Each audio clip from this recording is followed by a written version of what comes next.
Hi fam, welcome to the Roundtable, one of Trinity's initiatives in cultivating conversations among conservative Christians on and off campus on relevant topics of the day. My name is Merzamie Clark, founder and president of Trinity, and serving as the moderator. Our topic for the upcoming video is the first of a three-part series on the topic of Christianophobia. Our panelist members are Dr. George Yancey, a Trinity advisor and a professor of sociology at Baylor University in Texas, USA. Dr. Gabriel Ndhlovu, a Trinity Vice President of Internal Affairs and an assistant professor at Kosin University based in Busan, South Korea. And Iben Thranholm, a Danish journalist, author, speaker, and theologian based in Copenhagen, Denmark. I hope you enjoy the video and let us know what your thoughts are in the comments. So let's begin. Now, what is first Christianophobia? Defining terms is really important. So to begin the conversation, what is Christianophobia? Perhaps Dr. Yancey can start us off. He's written several books on the matter, including, let's see if I can, this will show up. I have this one, Hostile Environments, Understanding and Responding to Anti-Christian Bias, and Compromising Scholarship, Religious and Political Bias in American Higher Education. So let's begin. Okay. The way I define Christianophobia, and I define it the way a lot of phobias are defined, is when people have unreasonable hatred or fear of Christians. So just like when we talk about Islamophobia, we're talking about having an unreasonable hatred or fear of Muslims, stereotyping them, hatred towards them. The same principle, I think, applies to Christianophobia. And let me just be clear, it's not critiquing Christianity. It's not saying I disagree with Christianity. People agree or disagree. This is more the hatred or fear is what's driving Christianophobia. Yeah. Also, I think that's a very good definition, because quite often phobias, when it comes to either people, groups, whatever, comes due to either lack of exposure, lack of knowledge, or I think it's particularly in the modern era, just mere misinformation of what's going on, especially in social medias and all that. So quite often people know little about the people that they're afraid of, and sometimes much of those fears comes because of just huge disinformation about those people groups. And I think, especially nowadays with Christianity, many people who are sort of anti-Christian, quite often, many of them don't know much about Christianity, much less even know what is written in the Bible. So I think that is the whole thing of disinformation about a specific type of people, and I think in this case about Christians. Iben, anything to add to what Christianophobia is? Well, I think it's mainly a sort of hatred against Christianity. I don't think anybody in this world could fear Christians, because Christians are probably in our time the most peaceful religion of all religions. You never hear about Christians who has been attacking other groups. Worldwide, Christianity is the most persecuted religion on earth. So, there was no reason to have any fear whatsoever towards Christians. I think it is a hatred that has a spiritual nature, and we see in our time on a world scale that there is this kind of anti-Christian spirit around the world, and that's why Christianity is so targeted and so many Christians are persecuted. So I think it doesn't really make sense to me to talk about fear of Christians, because it's actually Christians who are being attacked, and they're not even responding in a violent way. They're just getting killed. So I think there is an enormous hatred worldwide, or in many places, against Christians, and we can talk about where this hatred comes from. I think a key word in Dr. Yancey's work is unreasonable. Right, the unreasonable hatred or fear of Christians. Can any of you speak to the unreasonable part there? Yeah. One thing I'll add is, unfortunately, people don't have to have a reason nor to fear. And so, in my research, I did find people who were fearful of Christians, and it was on things, for example, in the United States, we were talking about Christians setting up a theocracy, which I would argue is not a reasonable fear. There's no real movement towards a theocracy among U.S. Christians, and yet people were actually talking about this, and so that is part of it. I don't consider Christianophobia if, for example, someone had a bad experience with a particular Christian and they don't like that person, and part of what they don't like is their Christianity. That happens, and that's unfortunate. But when people have fears of theocracy, when they have hatreds of Christians that are not based in any sort of reasonable setting, that sets us up for Christianophobia and then for the implications thereof. Yeah, it's really useful to kind of define also what Christianophobia is not. What would any of you say to people who say Christianophobia is a myth? It doesn't exist. What are you guys talking about? How would you respond?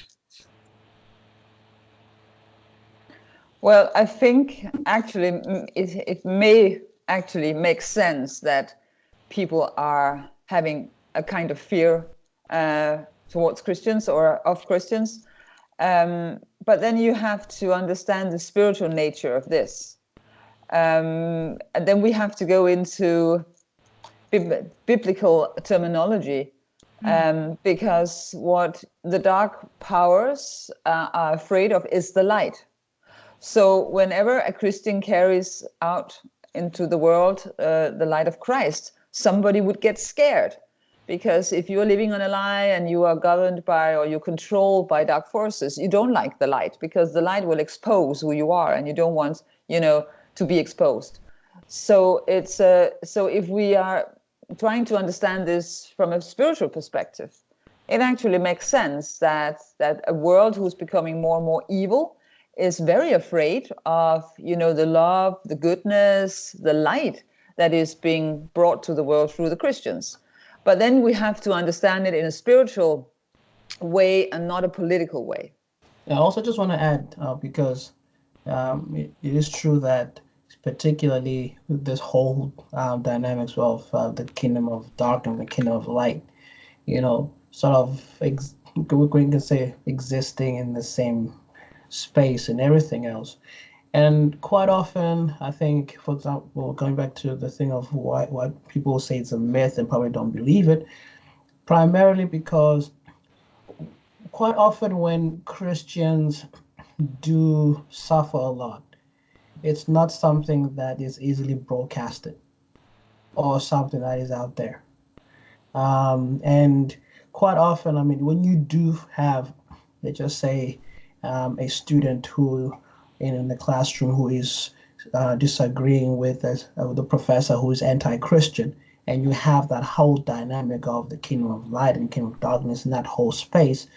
And of course, quite often if the professor then penalizes the student because the student simply does not wish to adhere to his or her worldview, then usually that's not really broadcasted out there. And quite often, if anything, it's more of a, even to find that institutions themselves try to curb it down so that people don't really know much about it. So, but however, if you find that, let's just say, for example, someone who is, let's just say, a transgender, and who then someone says something against, or even a word against that is definitely then broadcasted everywhere. And so you find that quite often the sufferings and the challenges that many Christians have is definitely curbed down, or it's not simply well known out there. And I think just also another thing is just the whole nature of Christian thought of sometimes turning the other cheek. which then does means we don't just simply broadcast much of our suffering, but that does not mean it does not exist. I want to answer your question, Merzamie. I think I butchered your name. I'm sorry. But I also want to build on what Gabriel just said. The people who tend to have Christianophobia tend to be very powerful in the culture. They tend to be white. In the United States, they tend to be, I don't know how it is in other countries, tend to be white, male, highly educated, progressive, wealthy. And so they control a lot of the cultural elements, media, academia, entertainment. And so what he is saying is true, that when things happen to Christians, you're not going to get the publicity that you're going to get if it happened to a Muslim or to a sexual minority or things of this nature. So that's part of one of the reasons why people don't see it as a problem. The way I answer them when they say it doesn't exist, because I'm a social scientist, is I use data. And so, I go back to my research and I point out, that the level of animosity towards conservative Christians equals that of towards Muslims in the United States, and the people who have them, as I just said, tend to be powerful, wealthy, and educated, and male and white. And then I can also use certain events. The Supreme Court, there's a recent ruling in the Masterpiece Cake Shop, said that the reason why they ruled for the cake shop was that the commissioners showed anti-Christian bias. So the courts have ruled that anti-Christian bias exists. So I use the data that I have. I have the data on bias in academia, that to be a conservative Christian makes you less likely to be hired in academia. So I use data whenever people say it doesn't exist. So that's sort of how I come at it. Wow. Great news for all of us in academia who are conservative Christians, I'm sure. That is so interesting, because you are able to use data, but there is this challenge. How do you use that data? Because, one of the ways that Christianophobia is manifested can be negative emotions, or what I guess cultural, racial conversations and fields would say are microaggressions. If we use that word to apply, there's a lot of, I suppose, microaggressions that are undetectable. How did you, I guess, broadly speaking, how did you measure Christianophobia? Well, let me be clear that the data is not complete. I mean, I would love to do some more research on this, and hopefully I can get some grant money to do more research on this. But I use survey data to capture attitudes. To look at the biases in academia. I once again surveyed academics. And then I looked at the media, and then I used other surveys in order to capture attitudes. And so I had people actually answer questions that revealed Christianophobia. Now, something like microaggressions, which I find to be a not well-defined concept, would be hard to capture. But if we're going to use that concept to look at race, to look at sexual minorities, then we can there is actually some research out there, not that I did, but someone else did, that shows microaggressions towards Christians as well. So, I think that you could document that. I just don't think that's a well-defined concept. And then you talk about, privilege, and there is some writings out there on secular privilege, which make a lot of sense. So it's hard to get at some of the more, how should I say, subjective elements of it. But as far as attitudes, as far as potential for discrimination, that research is out there. And I think also one of the most difficult things is that even though we may have data, and presenting that data to people, quite often is that you will meet a huge disbelief, because ultimately you do find in groups that's already made up its mind that such thing does not exist. And and also, I mean, let's sort of take almost anything in society, is that when people already have a certain view of what is real. And you can present all this data and everything to show that, guess what? This is what's happening. This is the reality. But quite often is that you will find an opposition or even other reasons why that may not be true. And so I think the challenge also simply, presenting the data, making sure that it is presented, that is acceptable. And I think, but that is the challenge, particularly when you have people or groups that have already made up their mind. How are each of you involved or invested in this topic that we have today? Christian, I know I have my own reasons, and that's why Trinicy is actually mostly trying to confront. But let's hear from everybody, how you got into the work or what current projects you're working on to expose Christianophobia or to kind of illuminate this phenomena. I just would like to add something to what the two gentlemen just said. And the big question is why nobody cares about Christian persecution in the West. Just a few days, a couple of weeks ago, Open Doors, the organization Open Doors, who is watching all the Christian persecutions in the whole world, they published their annual list of the most persecuted, of which country in the world where Christians are most persecuted. It's called the World Watch List 2020. And previously to that, and it's actually North Korea who is number one on the list. But previously to that, we have had some officials, political officials here in Denmark, who raised the question why no political leader in the West was, able to do anything about this and really didn't care about it.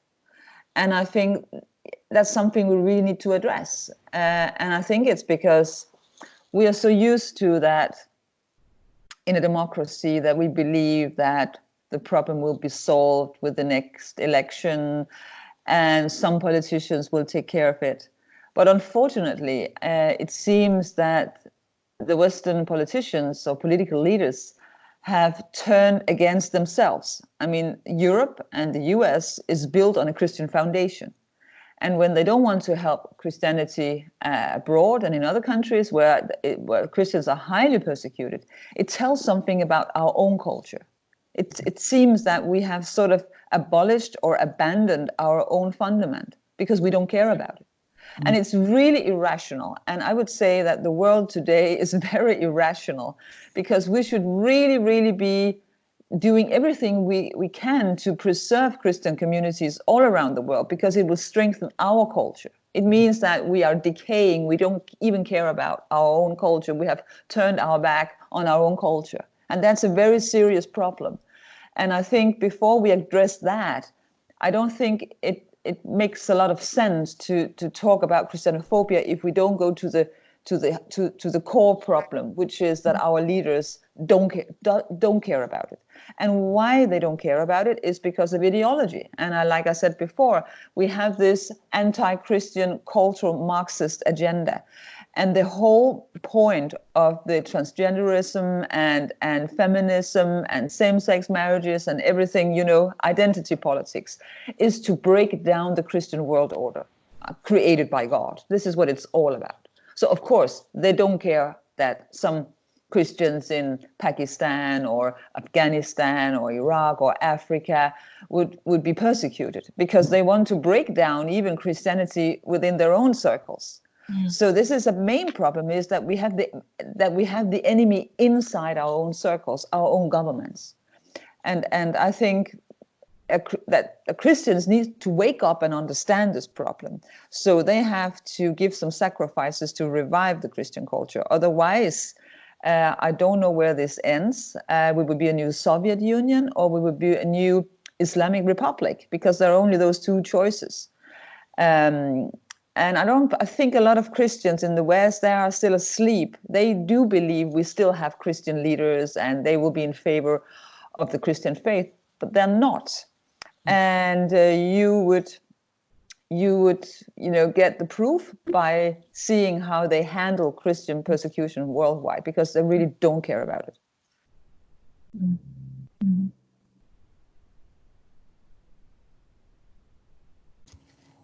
Yeah, and that's very true because uh, just looking at how society has changed in the U.S., you know, and the whole formation, because of the foundation of the formation of the United States is established on biblical grounds. The uh, going back to, for example, in South Africa as well, because you have for a long time, I think, since the colonial era, Christianity basically is, we can say, the foundation of South Africa as a country as well. But of course, I think sort of looking at the parallels between South Africa and the US, where the first thing that really changed in society was particularly um, taking away, for example, prayer out of schools, taking away even Bible and biblical studies out of schools. Because then what you have is that you have a younger generation then that simply isn't taught biblical values. And I think just broadly, um, what is it? Conservative biblical moral values. Those are very, very pragmatic in terms of creating a good functional society. From you know, from parenting to marriage and also interpersonal relationships. So when you have those foundations eroded, now you begin to have a whole new generation that is definitely trying to figure itself out. And part of it, and of course, Christianity then is not part of the package of self identity of even building society, just seen as actually a hindrance because much of what people really want to do in life, the expression, you can say the theological thing of the expression of the sinful nature, is very much anti-Christian. And that's basically what we have in society, because then you have that mind of, okay, this is who I am. Because I remember, like in the 1990s, the whole phrase of think of, it's my life. I'll do what I want to do. That was very popular in the 1990s. There were songs about that in every talk show from Oprah, Ricky Lake back then, whatever. It was always about it's my life. I want to do what I want to do. Basically, the thing of taking Christian values out. And so then you have that, we can say, the expression of the sinful nature in society that is anti-Christian. And then that becomes the norm. And once then, because that has happened, I think since earlier on, even like in 1980s, 1990s, way back, now you have a whole new generation of people who just simply want to have that expression of that sinful nature, and they expect all that to be okay. And Christianity that comes with its norms and values and say no, those things are not okay, then of course that becomes an impediment to them. And of course anyone else who, especially in that whole generation that seems to basically have kicked out the value of Christian values, but just embrace that whole expression of the sinful nature within themselves and in society. I think that's basically what we've seen. I guess as I approach this, uh, I've done research, and I'll do some more research on this as I am able on the phenomenon, because I think that we have to, even if people aren't listening, we still have to get the evidence out there. I would also say, from a standpoint as a Christian, that we Christians have to just recognize that we are in a post-Christian world right now, and thus, what does that mean? And for me, what it means is that we have to really build our communities to withstand being in a post-Christian world. Uh, one of the things I hope Trinicity can be is part of that larger Christian community as we build communities among ourselves and then serve the larger society. So part of my commitment is, yes, to do research, but also to try to influence Christians to see the value of building their own communities, communities that can be as self-sustaining as possible, and that we can have an environment to raise the next generation of Christians who can be there as somewhat as things do fall apart, so that we can go forward. And so I think that's an important dynamic that we have to think about. You know, not just okay, we have Christian phobia. What can we do? There's some things happening that are bad, that are evil, that are awful. But how can we move forward? Since I don't think it's going to change in the near future. Yeah, I like that you mentioned the community aspect, because that is again why Trinity was mainly forged. Personally, for me, I experienced Christianophobia in a way that I couldn't describe, and I had no terminology to even describe the general, like, Christianophobia. This exists. If I had known it existed as an undergraduate student and graduate student, it would have made a lot, I guess it would have comforted me a little bit in my journey academically. So just after graduating, I sought other people. I looked for each of you. I looked for the others in our team, our members and our leaders and our advisors and our supporters, because it is critical that we find each other, those who are in academia or who support academia, and that includes our churches and our parents or family members, right? And even the surrounding community that includes businesses. And so it's a little bit of an ambitious vision for the community that we're striving to build, but at the core is the campus, the people who are on campus, the ones who are on the front lines, as you would say, you know? But, you know, I think we also have to remember, or keep in mind what Christ said. He said, if the world hated me, they will hate you too. And it means to be a Christian is to be a persecuted person. It has always been like that. I mean, we could ask St. Paul. I mean, his life was not easy. And all the big saints that had, you know, a very troublesome life. So to be a Christian is really, then you're into a certain kind of fight, because like Jesus says, or Christ says, well, I give you my peace, a peace that the world cannot give you. There is this kind of separation between the kingdom of God and the world. And actually, Christ calls the devil the prince of this world. So to be a Christian in this world is to be persecuted and to be defamed and things like that, like Christ was himself. So we should not forget about the spiritual nature of being a Christian. And we see that everywhere where Christians are giving up their lives, are sacrificing, and they become martyrs for the faith, the church grows. I think one country that is, you know, a huge example is actually Iran. Right now, there are an explosions of Muslims in Iran that is converting to Christianity. There is a huge underground church. And I think the government is quite fearful of it.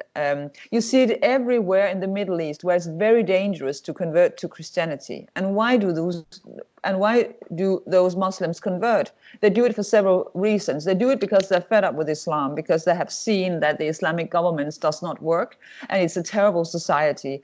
And now with all the horrors of the Islamic State movement, you know, more people have got really fed up with Islam, and they don't want to be part of it anymore. But they also see Christians who has sacrificed their faith.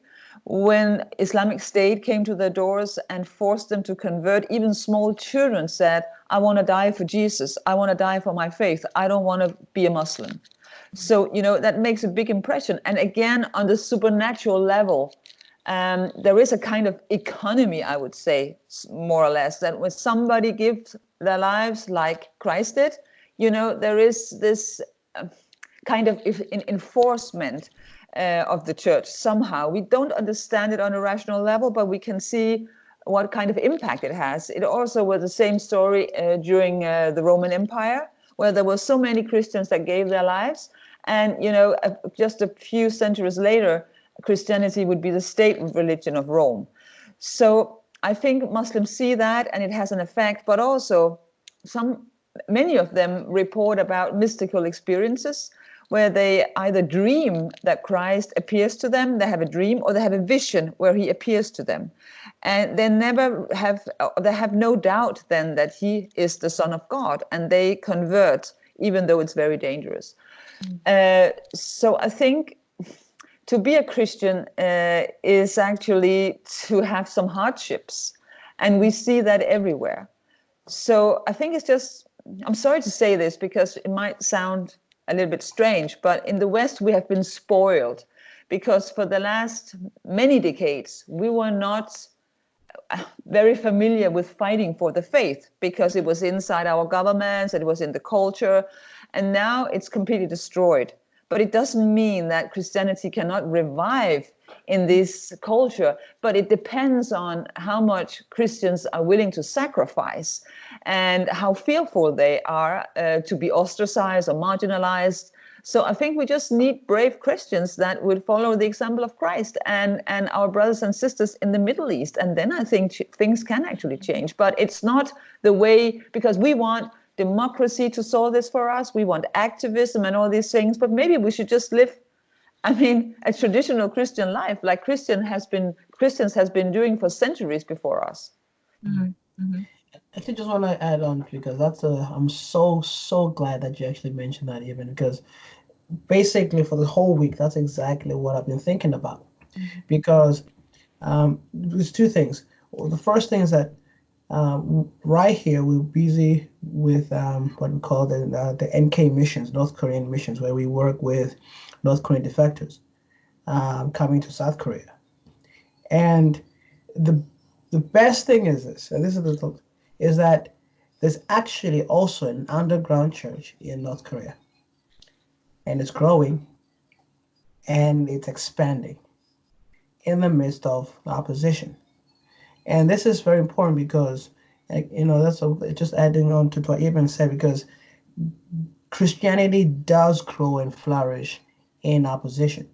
Mm-hmm. And basically Christianity was birthed in opposition. So basically that is part of being Christian, simply expecting opposition. And also I'm so glad that even mentioned the whole thing of for millennia Christians have been quite spoiled because by default in the West, and I think in most colonized countries, by default Christianity was a default religion. Mm-hmm. So even for me, born in South Africa, my name Gabriel. It was even a law in the country that we need to have not just an African name, but we need to have a Christian name, hence Gabriel. And so it was part of the law, and so it was a default religion. But the thing is that because again we were spoiled, Christians just don't know how to respond to challenges and to oppositions. And it's true that in fact we do need to to be strong. And I think also in a way, just going back also to perhaps even one of the causes that even we may have Christian phobia today is because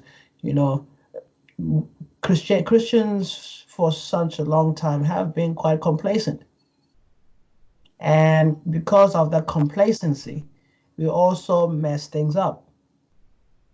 And so I think in a way, I'll just sort of be bold straight up and say, even though we are facing problems and everything, but at the same time, we also need to acknowledge that much of what we're facing now is also a result of, of Christians, even in the past, messing things up and not really being Christians. And so in a way, we still need to look at ourselves in the mirror and just say, Lord, we messed up. Forgive us. It's about to get things. We need to get things right also within ourselves. That's bad. As a teacher, I'm quite comfortable with silences, so I was just know that that's kind of what I'm doing. Wow, those are really good points. I'm really glad that we do have this international community and so many different perspectives are represented. We are US based, but we are definitely international, and just gives it such a deep layer and such a rich texture to our conversations. It reminds me of this verse that I've been mulling over as I've thought about Trinity's mission. 2 Corinthians 10, for though we live in the world, we do not wage war as the world does. The weapons we fight with are not the weapons of the world. On the contrary, they have divine power to demolish strongholds. We demolish arguments and every pretension that sets itself up against the knowledge of God, and we take captive every thought to make it obedient to Christ. And I think just the demolishing arguments and all these thoughts that tries to sets itself above God's word and above God's authority. I think this is one of the reasons, just to kind of get it back to academia, why that space, the educational space, is one of the main targets for, I guess the kingdom of darkness, the prince of the air, right? The prince of this world. How is Christianophobia currently manifesting in your life as a pastor, as a theologian in a secular country, or as a professor in a university, even a Christian university? Some specific examples. See, for me, much of the oppositions that I've faced when it comes to with Christianity has been, again, you can say, first of all, lack of understanding what Christianity is all about.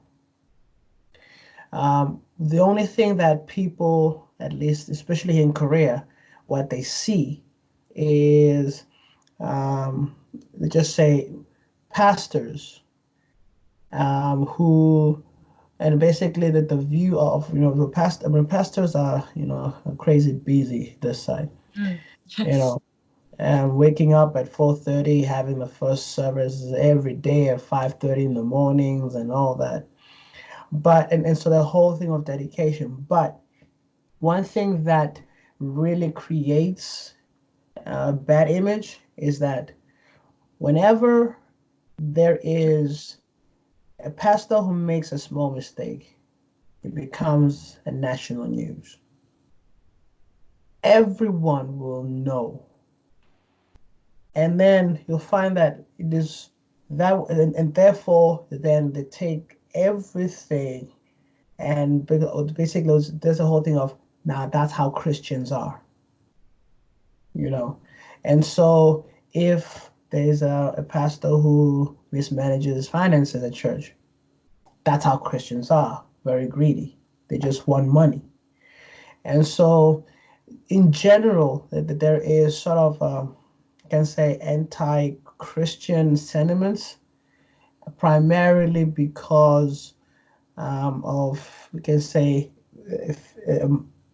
few minor pastors who manages to do something wrong. But then again, that's a whole thing of, it becomes a national news because people in general, they are so anti-Christians. And this is simply because they see Christianity merely as, again, Western religion.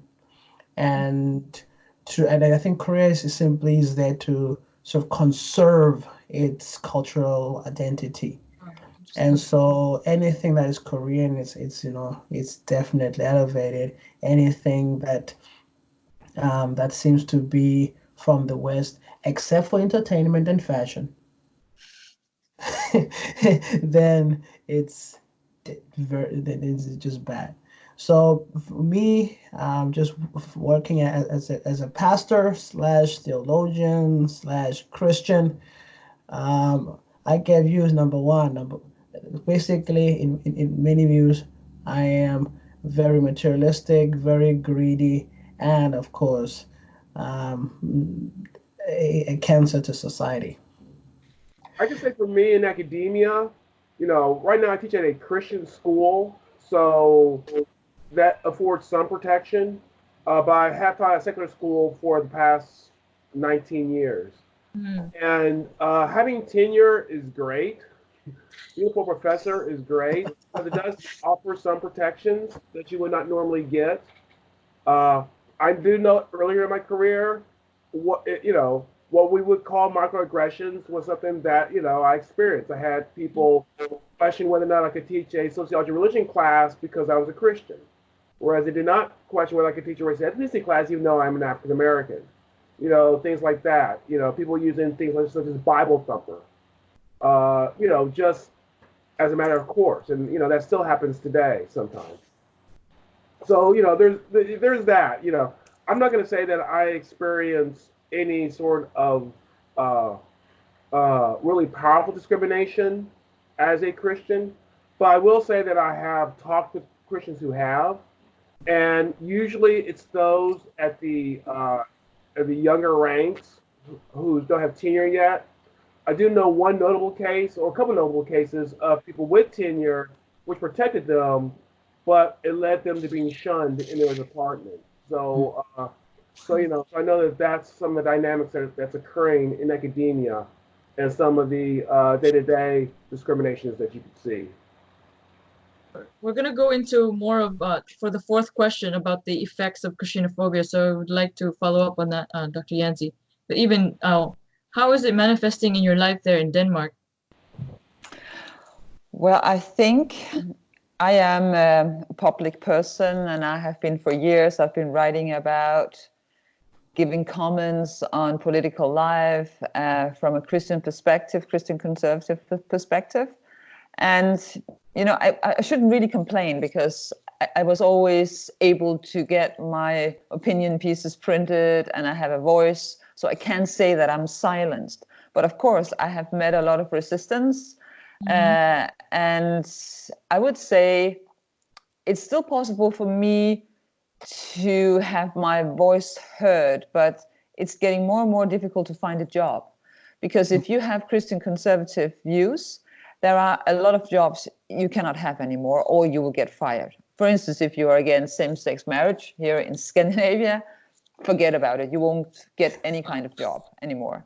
And I think that's quite worrying, because many Christians would then start to self-censor them, or start to censure themselves and say, okay, I might have this faith or this opinion, but I better stay, low key and just not say anything.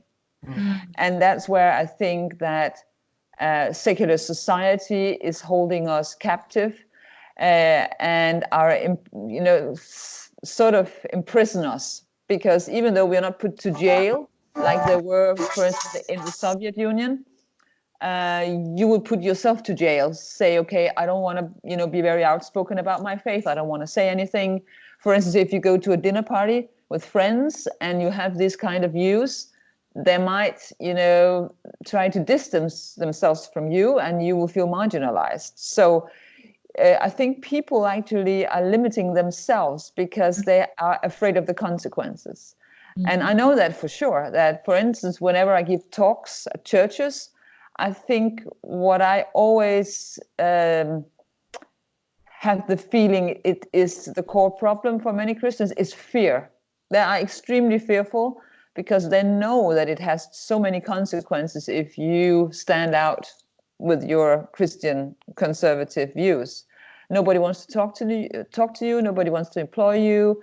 So you just, die. It means that nobody takes care of you anymore. And if you're fired and you can't get your books published and things like that, you're just a known name. You're just non-existent. Maybe you can get a cleaning job or you can be a taxi driver. And I think this is the situation for many Christians if they actually don't want to compromise. And it was exactly the same in the Soviet Union. People who were highly educated but disagreed with the Soviet system, they could clean the floors and the toilets and things like that.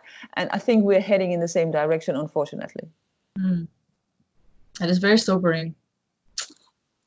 Given that there is definitely a spiritual component to Christianophobia, how do you advise, again, I'm talking to the whole panel, how do you advise people, for example, in the case of Dr. Yancey, he's got non-tenured, young scholars who want to do research or who just want to be in the university, but they don't have the protections the tenureship has.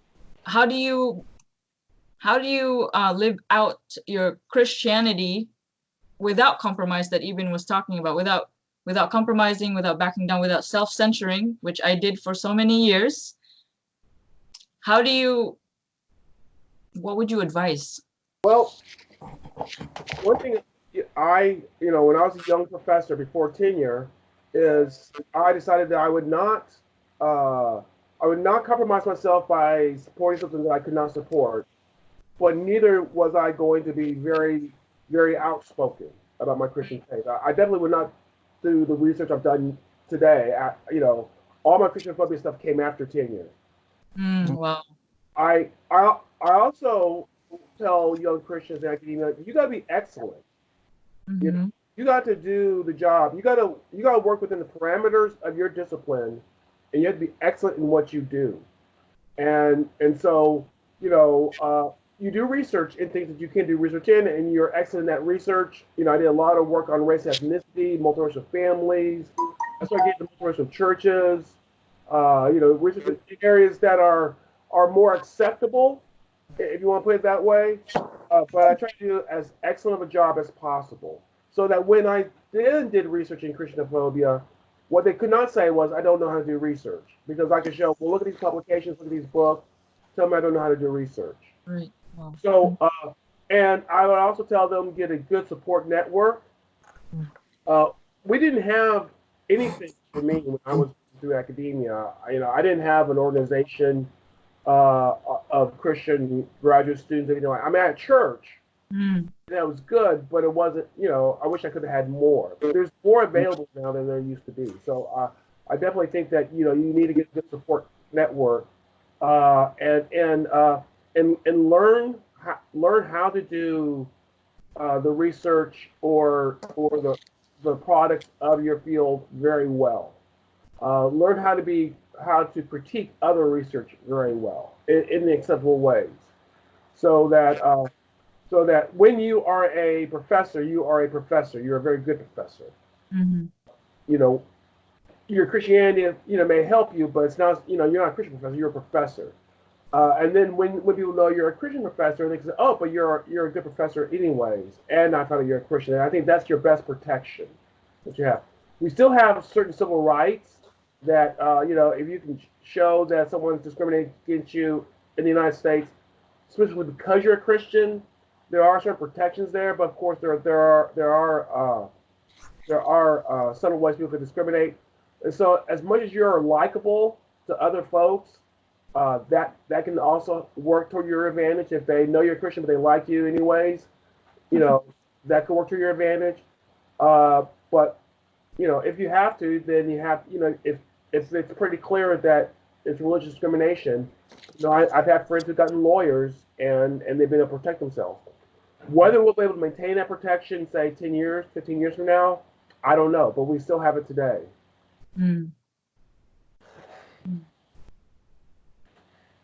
Yeah, it's kind of difficult, man.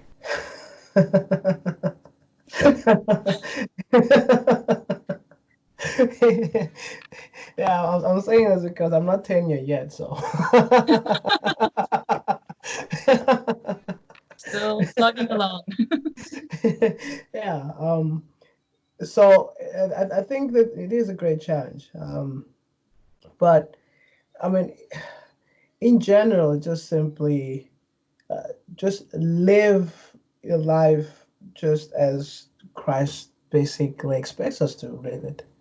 In the professional life, you always do your best. So as a professor, you always make sure that You are again. Let me just say, repeating what Dr. Yancey is saying, you are good with what you do, basically.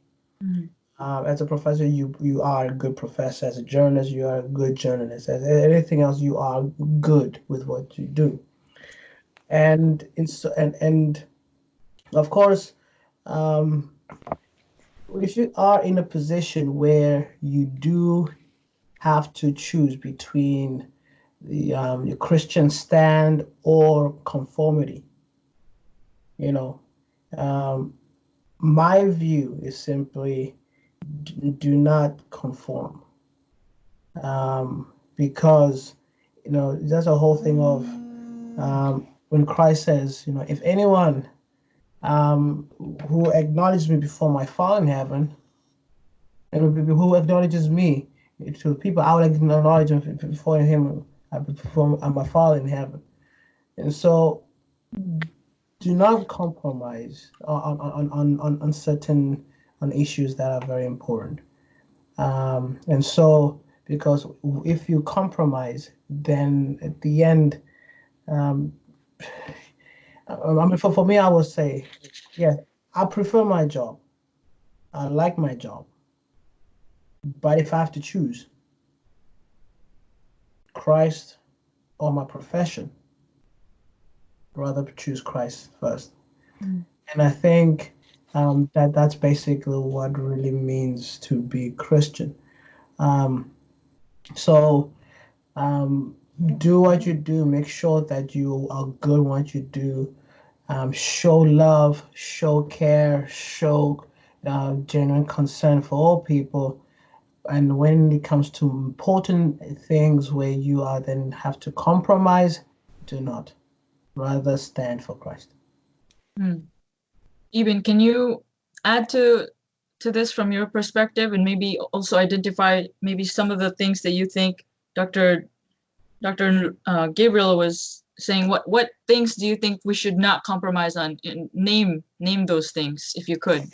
You can. I think, first of all, we have to acknowledge that the world is made out of a word. It means that the world is not material, it's actually spiritual, because God created the world because he spoke a word. And it means that first of all, we need to get right with our spirituality before we get right with the material political world, because that's just an expression of what is the spirituality. And I think in our times we see an enormous increase of evil. And I think one of the reasons why we see this evil that is growing everywhere, or the hatred or the violence, and it's worldwide, and also against Christians, is because that we are living in the age of apostasy in the Western world, because it used to be the beacon of, or the heartland of Christianity, and we have abandoned the faith. And we are living in apostasy. It means that people who have been baptized do not practice their faith, for instance, or people do not even have a relationship with Christ. Mm-hmm. So this is very serious. So I think, first of all, life is about to choose whether you want to serve the good or the evil, light or darkness. Mm-hmm. And for Christians, of course, like Dr. Gabriel said, we cannot conform, we cannot compromise. We need, first of all, to be loyal to Christ, because we have a personal relationship with him. To be a Christian is to have a personal relationship with Christ and the Holy Trinity. So it means you are like in a family, and you don't want to abandon your family. You want to stay united with your family. So this personal relationship with Christ is the foundation of everything, because this is what will carry you through when you have all the hardships. And I think also what I learned from Muslims is actually they're very, very focused on the afterlife. And that's why many Muslims are so fearful, because they are so afraid to end up in hell. I mean, many Christians today, they don't even believe in hell. And I don't know if they expect to go to heaven. They're very, very concerned about their political status in this life. Right. And whether they will be well received at university, or maybe they can make a political career if they're Christians. They should think about the afterlife. So I think the perspective of life changes a little bit if you really read the gospel, because Christ wants us to go to heaven. It means that life is a test, and it's full of hardships, it's full of fights. So you will make it to heaven, and this is where we're destined for, because he says even in the New Testament that everybody has a room waiting for them in his Father's house. It means we are on a pilgrimage. So we should definitely not compromise, because we are on our way to have, this sort of unity with Christ, and to be in the afterlife with him. And we should focus on that. So everything here on earth will vanish. We know that also from the Gospels, or for the Gospel, that it's such a small passage in our eternal life to be here on earth. So we should really not compromise, and we should be very clear about what is important and what helps us to go to heaven. And sometimes the way to heaven is through hardships, purification, and suffering, like Christ. This is reality. This is the way we all have to deal with suffering in this life. But being a Christian, you're not alone, and you have Christ who will carry your crosses with you. And this is the big thing in our faith, is that we're not alone. I mean, Christ is able to carry our sufferings with us, like we carry his suffering when we get persecuted, like he was. So there is this intimate relationship between the believer and Christ. And I think this is, key to be able to not conform and not compromise. Well, that is so well said, everybody. I almost want to end it on this kind of empowering note, but we do have this last question that we've kind of been circling around. What are the effects of Christianophobia from, you can choose from individual to societal level?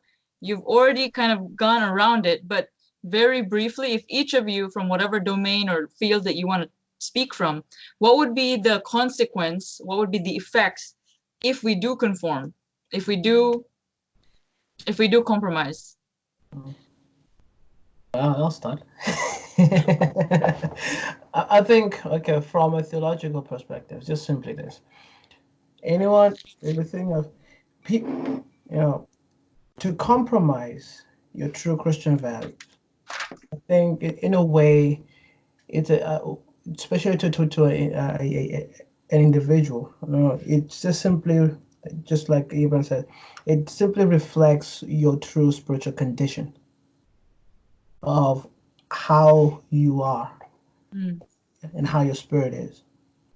And I will say, when you look at people who, who may look small and frail, but yet have very strong faith. So the outside appearance does not really matter. It is what really is inside, what drives a person. And so even the whole thing of, the motive of why a person will do. I mean, for me, why am I a professor? My spirituality determines that, because I see my role as not just me as an educator, but as a mentor to the next generation. I see that my job as ministry. Why? Because that's my spiritual condition. And so to actually compromise, again, it's just a reflection of what the person's spiritual condition. And I think also it's a thing of going to a thing, or at the beginning of light versus darkness. It's simply that society right now is in darkness. And whether or not they realize it, they need the light. And in society needs people who are willing to show the light. And so even going into just mere Christian life, of if Christians simply obeyed and live according to what the word says, it basically gives the alternative in society, because the full expression of sinful expression, society, and everything else, it creates moral values that are very much that are not very pragmatic. Christian values, when God gave us his moral law, he gave it also with the mind of building a well-functioning society, from individual relationships to parenting and families and all that. So it becomes a well-functioning society. What we have is just dysfunctionality and moral values that simply are not very pragmatic. So basically, Christians need to show the light, to show the alternative in society. But of course, that alternative has to be something that, first of all, that's evident. In other words, we do need to live it out. So people need to see it, not just mere hear about it, but to see it and to see the true result of what it really means to live in that light. I love that we are represented between the three of you. Your overlapping fields are academia, church, and media. I wanted to hear from Dr. Yancey on what the consequences would be if we conform, if we compromise within our scholarship, within education. Sure. One thing I would recommend if you get a chance is to read the book The Benedict Option, because it talks about building a Christian community. If we don't do that, if we don't build a Christian community, then the Christian voice can be lost, because Christianophobic elements want to drive Christians out of the public square. And they enunciate this when you interview them. Whenever you have them write down what they want to drive Christians out of the public square.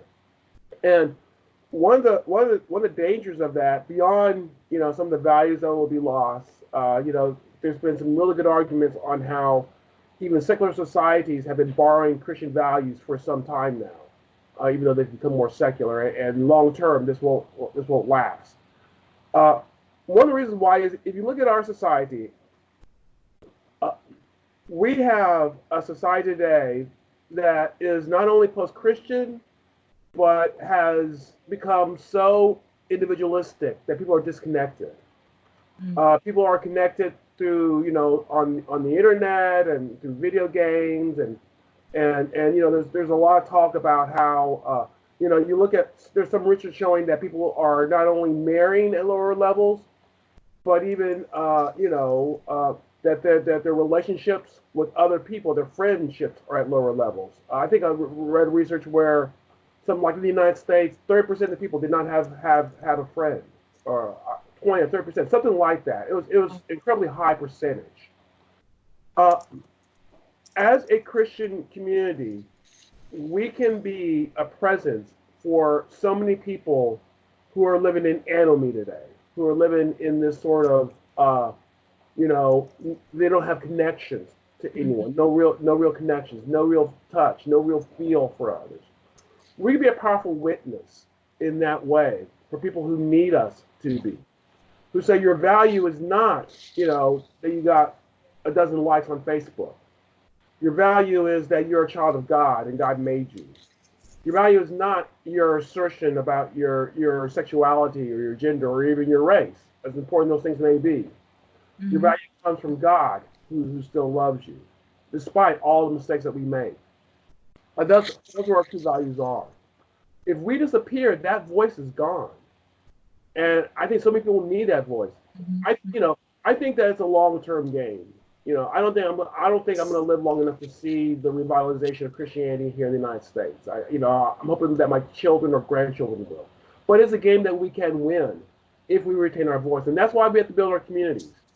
And yeah, part of it is putting the mark in the sand. Here's where we're going to stand. We're not going to move. But part of it is also being a loving community where we're supporting one another, where we're reaching out to the marginalized, where we're exhibiting God's love, where we're exhibiting God's priorities.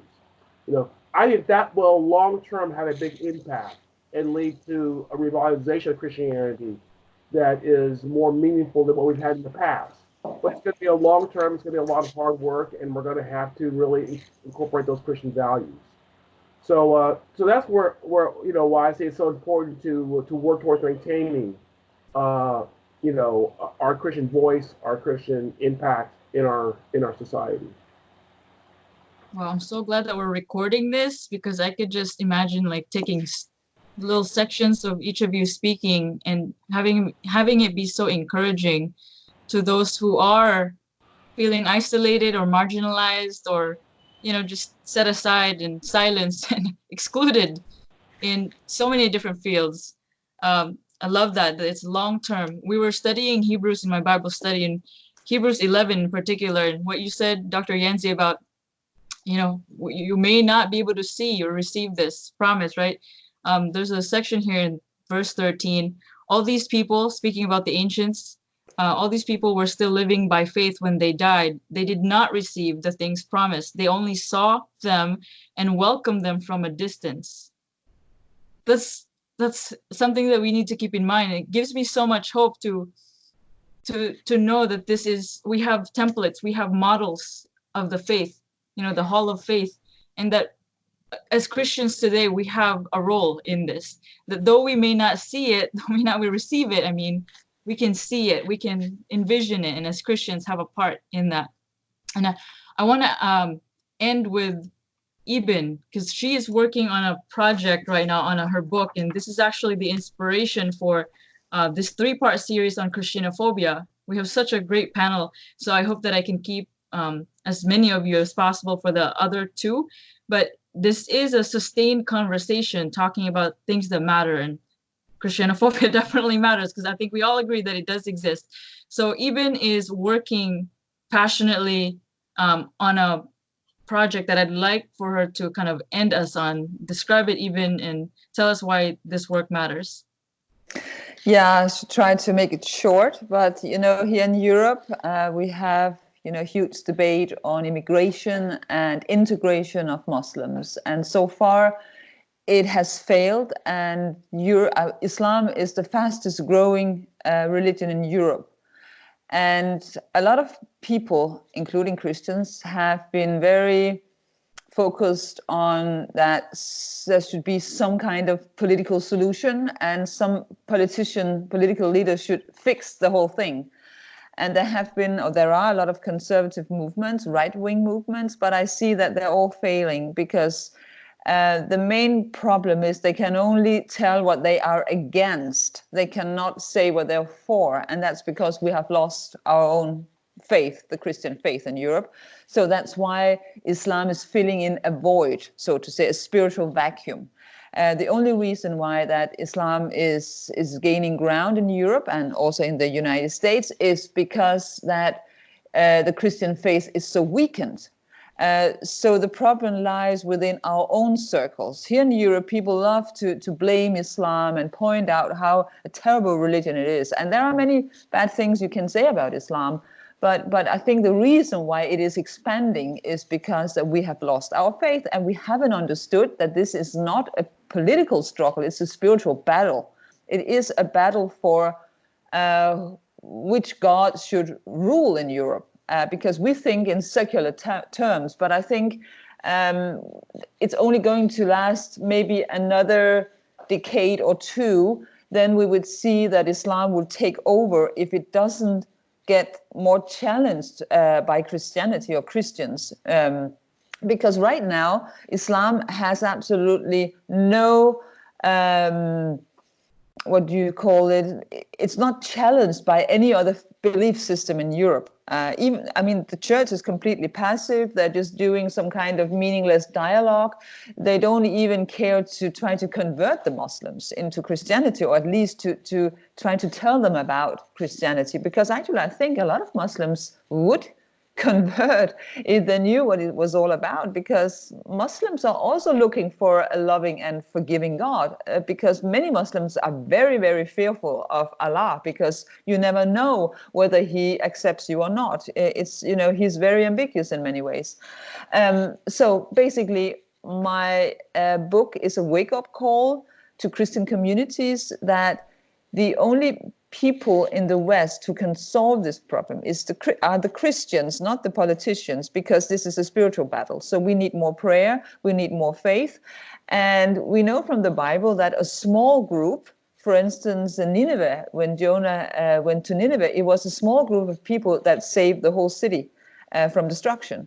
And I think I would like to talk especially to parish councils and, you know, people who goes to church, people on the pews, because I think they need to be empowered and understand that the responsibility is theirs, because the politicians, they have not understood that this is a spiritual battle. It's not only political. It's about faith. And the reason why that Islam is able to expand so much is because they have a belief in something metaphysical, something supernatural. They have a higher belief, and we lost that, and that's why we are at loss. So basically, I want to make people pay attention to the fact that all these negative rhetorics we have had for almost 2 decades has not changed anything. It has changed nothing. Because people here in Europe, they think, oh, whenever we tell people the truth about Islam, how terrible a religion it is, then things will start to change. But it has not. And that's because we need Christianity to sort of, you know, counteract. And Christians have not understood that. They're completely passive. So my book is a wake-up call. Do you have a working title, Iben? Not yet. Yeah, I know this is, you know, I'm really thinking about, because it should be something short and edgy. So if viewers have an idea, they're welcome to write to me.